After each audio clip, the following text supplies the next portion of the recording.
So they in confusion. Because you know when you come against them Jews, you're going to have a hell of a fight. That's like sending up regular people on a suicide mission. This Esther 5 and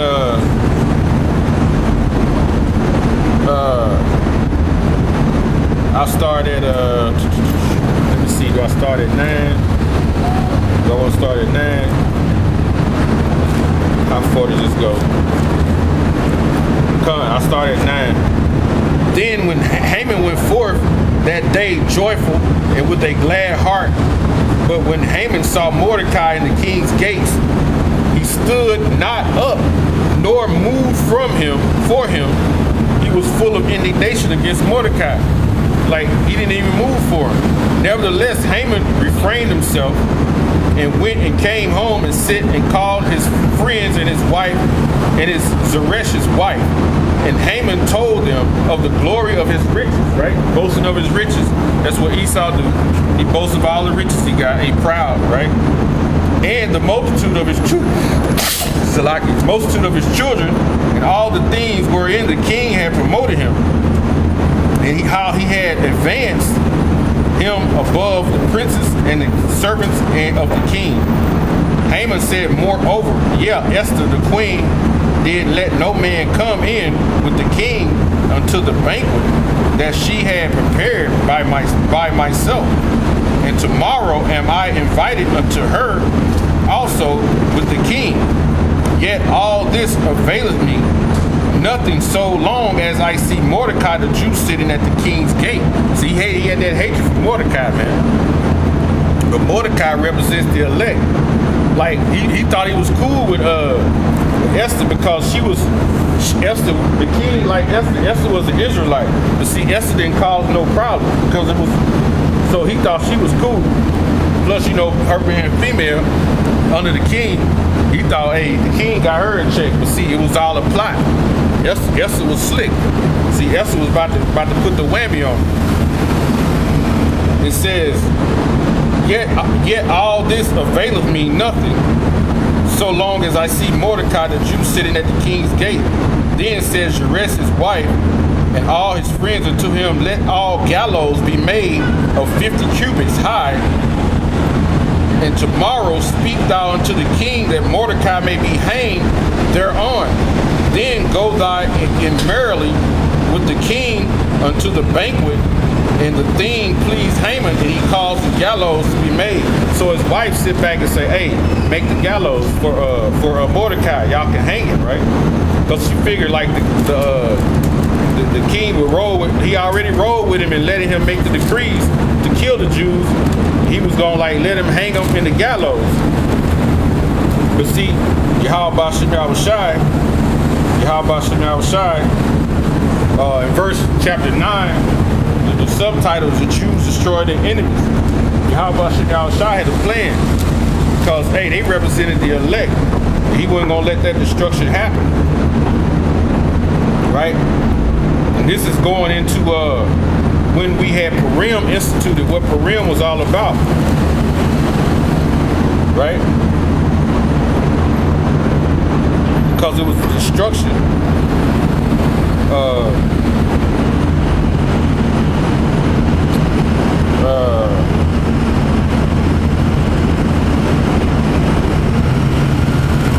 Let's go to now when you go into chapter 9, it goes into the Jews gathered themselves together, verse 2, in the cities throughout all the province of King Ahasuerus, and laid hand on such as sought to hurt them. They're hurt. And no man could withstand them, for the fear of them fell upon all people. So you're going to have a hell of a fight trying to fight Israel, man. That's why Esau got all this different technology. Because they know just coming and trying to fight Israel be the hardest battle ever. And it says, all the rulers of the provinces and lieutenants and the deputies and the officers of the king helped the Jews because of the fear of Mordecai fell upon them. For Mordecai was great in the king's house, and his fame went throughout all the province. For this man Mordecai waxed greater and greater. So Mordecai was a bad dude, man. Thus the Jews smote all their enemies with the stroke of the sword, and slaughtered and destruction, and did what they wanted unto those that hated them. So when it came time for them that day that they ordered for them to kill the Jews, they found out it was hard trying to kill them. They was getting killed because they knew it was a suicide mission when they sent out the decree anyway. They was like, man, come on. That's why the people had that fear on them. They knew it was a suicide mission. It says, at Shushan, the palace, the Jews slew and destroyed 500 men. And Parshandatha and Dalphon and Aspatha and Paratha and Adalia and Arithatha and Parmashah and Arisai and Aridai and Valjizatha. The 10 sons of Haman, the son of Hammedatha, the enemy of the Jews, slew they. But all the spoil laid they not their hand. On the day, the number of those that were slain in Shushan, the palace, was brought before the king. And the king said unto Esther the queen, the Jews have slain and destroyed 500 men in Shushan and the palace, and the 10 sons of Haman. What have they done in the rest of the king's provinces? Now, what is the petition? Question. And it shall be granted thee. And what is the request further? And it shall be done. Then Esther, if it please the king, let it be granted to the Jews which are at Shushan to do tomorrow as according unto this day's decree, and let Haman's 10 sons be hanged in the gallows. And the king commanded it to be done, and the decree was given to Shushan, and they hanged Haman's 10 sons.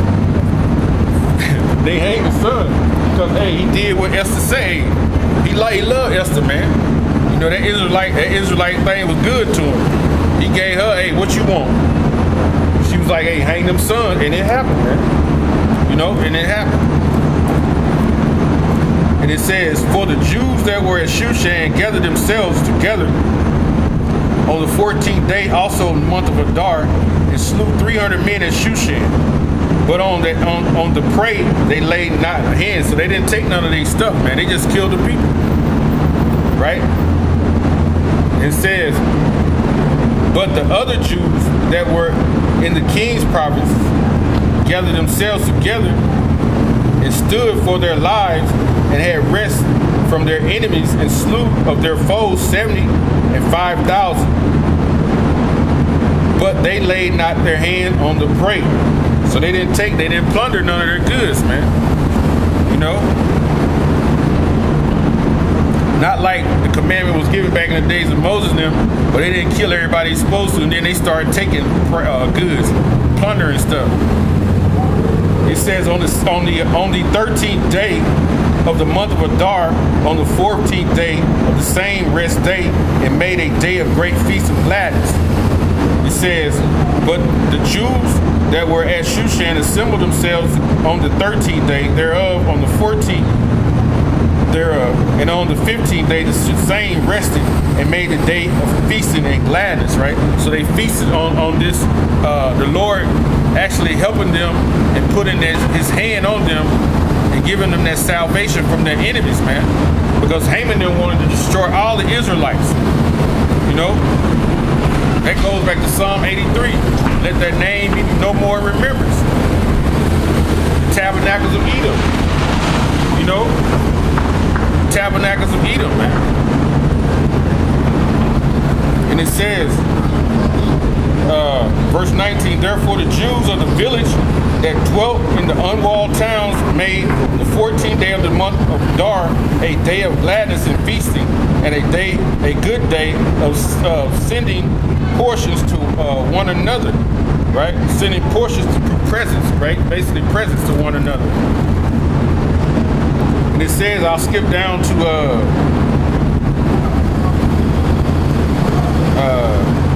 I'll keep going. It says, and Mordecai wrote these things and sent letters unto all the Jews that were in all the provinces of the king Ahasuerus, both near, nigh, and far, to establish things among them that they should keep the 14th day of the month of Adar and the 15th day of the same yearly, as the days wherein the Jews rested from their enemies, and the month which was turned into them from sorrow to joy, because they were about to be killed. But the Lord put the spirit on them to fight back and to destroy their enemies, man. And the Lord is going to do the same with us, man. Don't fear, because Esau's getting ready to come against us, man. The Lord is going to give certain brothers power to go up against this Edomite, along with our big brother Yahushua and our brothers who are the angels, man. They're going to destroy this whole system of Esau. You know? It says, verse 23, and the Jews undertook to do as they began, and as Mordecai had written unto them, because Haman, the son of the Hammedatha, the Agagite, the enemy of all the Jews, had devised against the Jews to destroy them, and has cast pur that it is the lot to consume them and to destroy them. Because he cast lot, like, you know, he told the king, hey, let me write the letter, I'll do it. And the king said, do as you will. So Haman said, hey, I'm going to destroy these Jews, man. Verse 25, but when Esther came before the king, he commanded by letter that was wicked device, which he devised against the Jews, right? And that's what it goes back to. They go to bed and they think of these wicked devices and plans that they're going to do. And when the day comes, they have the money to do it, because the power is in their hands.